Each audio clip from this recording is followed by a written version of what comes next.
നമസ്കാരം. Welcome to Geetha's ഭക്തി ഗീതം. വൺ ഡേ വൺ ശ്ലോകം. Shrimad Mahabhagavatam 705th day. Today 24th sloka of Pradama Skanda 6th chapter. For details please see the description box. Geetha's ഭക്തി ഗീതം ഒരു ദിവസം ഒരു ശ്ലോകം. ശ്രീമദ് മഹാഭാഗവതം ഇന്ന് 705ാം ദിവസം. പ്രഥമസ്കന്ധത്തിലെ 6ാമത്തെ അധ്യായത്തിലെ 24ാമത്തെ ശ്ലോകം. ഓം നമോ ഭഗവതേ വാസുദേവായ. ഓം ശ്രീകൃഷ്ണ പരമാത്മനേ നമഃ. ഹരിശ്രീ ഗണപതയേ നമഃ. അവിഘ്നമസ്തു ശ്രീ ഗുരുഭ്യോ നമഃ. ഓം തത്സത്. കൃഷ്ണം നാരായണം വന്ദേ. കൃഷ്ണം വന്ദേ വ്രജപ്രിയം. കൃഷ്ണം ദ്വൈപായനം വന്ദേ. കൃഷ്ണം വന്ദേ പ്രദാസുതം. ശ്രീപരമാനന്ദനാഥനായ അദ്വൈതദീപമായി മോക്ഷേക്ഷു വൃന്ദമന്ദാരമായി കാരുണ്യവാരിധിയായി വിഭൂദേശനാം നാരായണൻ മമ മന്ദത മാറ്റണം. ഓം തത്സത്. ഓം. ശ്രീമദ് മഹാഭാഗവതം പ്രഥമസ്കന്ധത്തിലെ 6ാമത്തെ അധ്യായം ത്തിലെ 24ാമത്തെ ശ്ലോകം.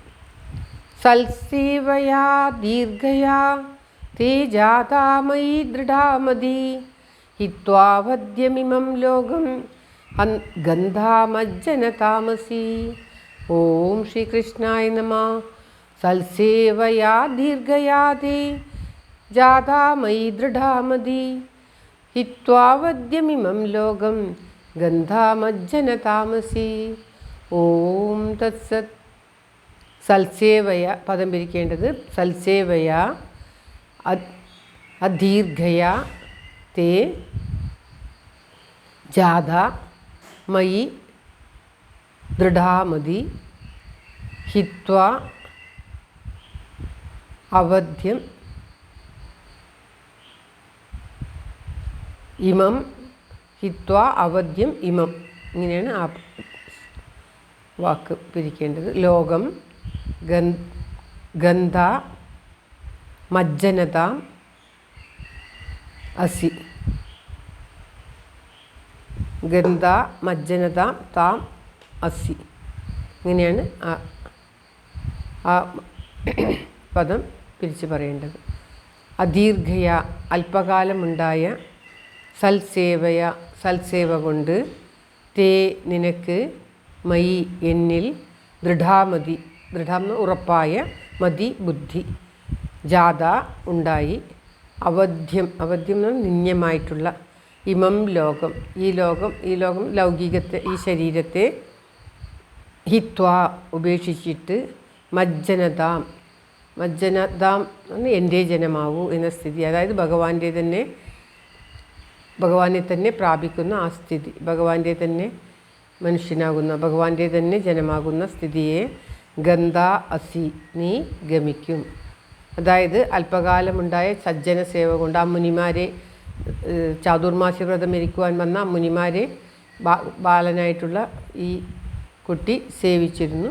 നാരദരുടെ പൂർവ്വജന്മത്തിലുള്ള ഈ കുട്ടി സേവിച്ചിരുന്നു. അതുകൊണ്ട് തന്നെയാണ് നിനക്ക് ഭഗവാനിൽ ഉറപ്പായിട്ടുള്ള ബുദ്ധി ഉണ്ടായത്, മനസ്സുണ്ടായത്. ആ ഉറപ്പായ ബുദ്ധി ഭഗവാനിൽ ഉണ്ടായതുകൊണ്ട് തന്നെ ഈ ജന്മം അവസാനിക്കുമ്പോഴത് ഈ ശരീരത്തെ, നിന്യമായിട്ടുള്ള ഈ ലൗകിക ജീവിതത്തെ, ലൗകിക ശരീരത്തെയാണ് നിന്യമായിട്ടുള്ള എന്ന് ഭഗവാൻ ഉദ്ദേശിക്കുന്നത്.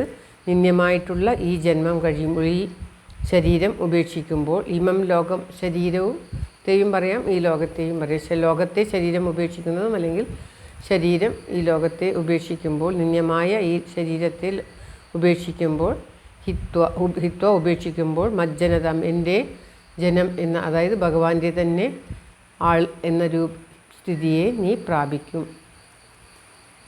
നീ എൻ്റെ ഭക്തനായി ഭവിച്ച് എന്നെ തന്നെ പ്രാപിക്കും എന്ന് ഉറപ്പായിട്ട് പറയുകയാണ് ആ ശരീരി. അതായത് അല്പകാലമുണ്ടായ സജ്ജന സേവ കൊണ്ട് നിനക്കെന്നിൽ ഭയങ്കരമായി നന്നായി മനസ്സുറച്ചിരിക്കുന്നു. അതുകൊണ്ട് തന്നെ ഈ നിന്ദ്യമായ ശരീരത്തെ ഉപേക്ഷിച്ചാൽ നീ എൻ്റെ പാർഷദനായി ഭവിക്കും, എൻ്റെ തന്നെ ആളായി ഭവിക്കും എന്ന് ഈ അശരീരി നാരദരോട്, ബാലനായിട്ടുള്ള നാരദർക്ക് പറഞ്ഞു കൊടുക്കുകയാണ്. ശ്ലോകം ഒരിക്കൽ കൂടി. സൽസേവയാ ദീർഘയാധി ജാഥാമയി ദൃഢാമതി ഹിത്വാവദ്യമിമം ലോകം ഗന്ധാമജ്ജന താമസി. ഓം തത്സത്. സർവത്ര ഗോവിന്ദനാമസങ്കീർത്തനം. ഗോവിന്ദ ഗോവിന്ദ. എല്ലാവരുടെയും നന്മയ്ക്കും ആയുരാരോഗ്യത്തിനുമായി പ്രാർത്ഥിച്ചുകൊണ്ട് ഭഗവത് സമക്ഷം ഈ ശ്ലോകം സമർപ്പിക്കുന്നു. Geetha Rajan. Thank you for watching. All the best. Have A very very nice day. God bless you. ദൈവം അനുഗ്രഹിക്കട്ടെ. എല്ലാവർക്കും എല്ലാവിധ ആയുരാരോഗ്യ സൗഖ്യവും നന്മയും ഉണ്ടാകട്ടെ. ഓം തത്സത്.